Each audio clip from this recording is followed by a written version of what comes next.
पंजाब उसी तरह कर रहा है जिस तरह तुर्की ने कुर्दों के मुख्तलिफ इलाकों में डैमों के नाम पर, तरक्की के नाम पर तुर्की के लोगों को बसाया, उनकी आबादी को घटाया।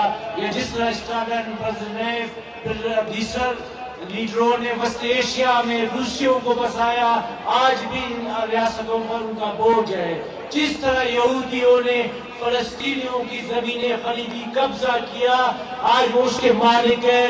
लेकिन बलोचों कब समझोगे, कब समझोगे?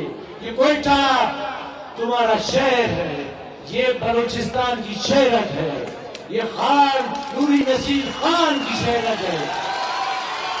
लेकिन अफसोस आज हमारा शहर नहीं है, ये एक मुहाजिरों का यतीम खाना बन चुका है। यहाँ मिलियंस की तादाद में मुहाजिर रहते हैं, बलोच अक़लियत में है। और आज वो सारे बेशरम बलोच जो शायद नामयाब नेशनलिस्ट पार्टियों के सेंट्रल कमेटियों के लीडर हैं, जो एक हड्डी के नाम पर दश्त में जमीनें फरोख्त कर रहे हैं, गैरों को सोसाइटियां बना रहे हैं फरोख्त। अगर आपके दिल में दर्द है, आप बलोच है, आप नंग नामूस को समझते हैं, तो आपको इस खाक के साथ उस खाक पे, उस चित्तन की खाक पे जहाँ बाबा मरी आसूदे खाक है, उस खाक की कसम है आपको कि आपने अपने सरजमीन का, अपनी जमीन का एक टुकड़ा भी गैर बलोच को नहीं देना है, नहीं देना है, नहीं देना है, नहीं देना है।